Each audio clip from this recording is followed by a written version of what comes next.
Chapter 3, Daddy Superflying Cadillacs. On the Fridays that Daddy would pick us up for the weekends, he would always come before Mama got off from work from the VA hospital at 6. On one particular Friday afternoon, the phone rang as soon as we walked in the door. I snatched the receiver away from Andre before he could put it to his ear. Hello? Al, hurry up. We waiting on you at the Tarzan tree. I'm coming, big head. It seemed just like yesterday instead of last year when I first beat up Scott. Andre, I'll be back. You stay here and wait for Daddy. With all the authority he could muster, my 6-year-old brother said, Mama specifically said we're not to leave this apartment till Daddy gets here. How's she gonna know? I banged my fist in my hand. Andre looked at my intimidating stance and ran to the bathroom. If you leave, I'm gonna tell him you gonna get a whipping. I got to the bathroom door just as he turned the lock. If you leave, I'm gonna tell him you gonna get another whipping. You better not. I banged on the door. I'll kick your ass. Ooh, you said a bad word. I'm gonna tell him you gonna get another whipping. It gonna hurt and you gonna cry. Ass is not a bad word, dummy. It's where your doo-doo come out. You the dummy, doo-doo come out of your booty, so now. I ran into the kitchen and got a butter knife before running back to the bathroom. He was so busy singing, he didn't hear the knife being jammed in the door. You can't go outside, because I'm going to tell him you going to get another whipping. I burst through the door and hit him before putting him in a Dick the Bruiser headlock. Let me go. Stop. I'm going to tell.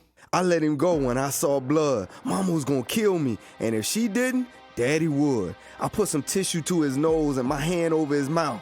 If you stop crying and don't tell Mama, I'll let you play with my G.I. Joe for a whole week. He cried even with my hand over his mouth. Okay, I'll let you ride my bike for a day. Just don't tell.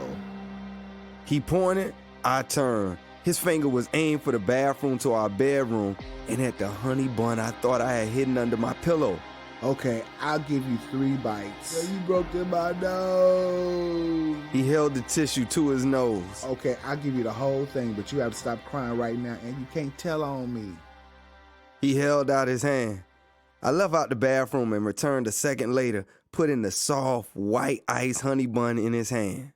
Pinky swear you won't tell. He wrapped his pinky in mine. Pinky swear hope to die. Stick a needle in my eye. I dropped the honey bun on the floor before running outside. My big sister Noon told me all about Daddy's brand new 8-year-old 1969 Sun Golden Fleetwood Cadillac. I was gonna get in some type of trouble for being outside, but it would be worth it. I couldn't wait to see the look on all the fellas' faces, especially my boy Scott's, when Daddy pulled up in a real live diamond in the back, some rooftop digging in the scene with a gangster lean pimp mobile. We played dodgeball at the bottom of the hill, right down the street from where Daddy had to drive to enter the complex. Knowing him, he'd be dressed to the nines, and then a thought crossed my mind. I should have asked Noon if the caddy had TV antennas and gangster white walls, like the song. Me and the fellas stopped playing. I jumped down from the tree and looked at the top of the apartments where the music was coming from.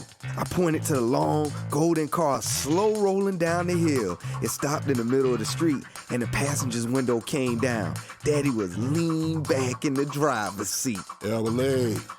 I hated that most of my family put my first and middle name together when they addressed me. But still, I ran up to the Cadillac and smelled the fresh, hot Long's donuts before I saw the box on the front passenger seat. Before Daddy had the chance to scold me for not being home, I said, Daddy, I know I ain't supposed to be outside, but my friends are always talking about the movie Superfly. I just wanted them to see a real live pitmobile like Preach drove in the movie. Daddy's skin was the same shade of moonless midnight, black as his expertly shaped baby afro. Daddy's disdain had extinguished 1,000 dreams, while his smile had brightened countless lives as he did for us this Friday afternoon. Daddy's smiling eyes, cheeks, and teeth were like an amped down sun. Someone behind him blew the horn. A white man leaned out of the driver's side window. At least pull to the side of the road, pal. Daddy gave the guy the finger while getting out and walking around the Cadillac. Fuck me. The big white guy wearing blue jean overalls and a straw hat like they were on Hee-Haw bounced out of the small car.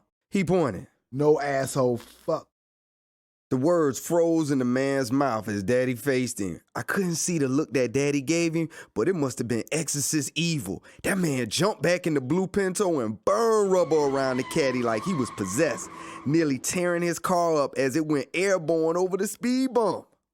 Oh, y'all, come on over here now. Daddy waved my other friends over. I stood beside Daddy, trying to block out the white cardboard box of long, hot glazed donuts. Now, what y'all young bloods know about Superfly? He asked while taking out a red and white pack of Winston 100s. Everybody knows Superflies. Max the finest Phillies on hand, Mr. Frazier. Scott gave his expert 9-year-old analysis. Not to be outdone, I said, And he rose up and took the cocaine and heroin business from the white police commissioner.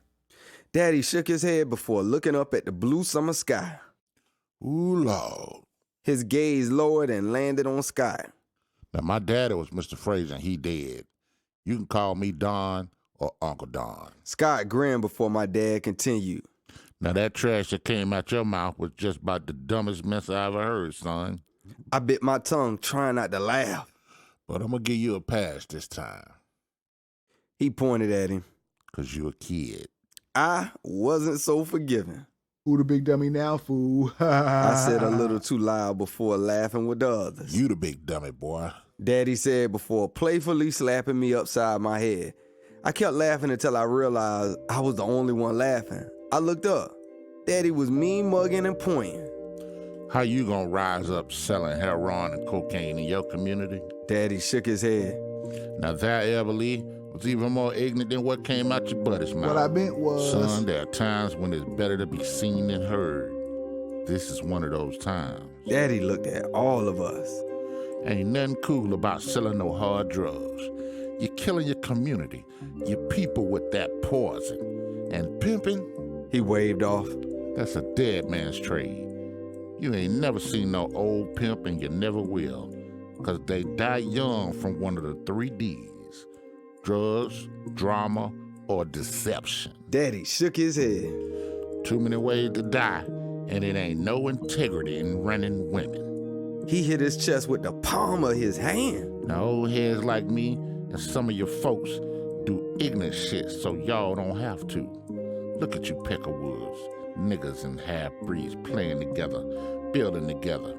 We didn't have that type of love, that type of understanding when I was your age. Daddy pointed in the air. Understanding shows you shit that you ain't even thought to think about. Understanding comes from schooling. All of y'all got a chance to do good shit in the world, but if you ain't heard nothing else I say, hear this. Get you a diploma, get your trade, or go to college. Y'all little niggas got options us old heads didn't have.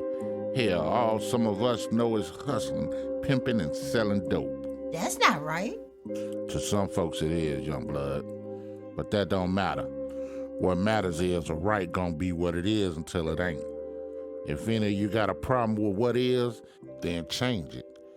Schooling gonna give you opportunities to understand how to bring about that type of change, you dig?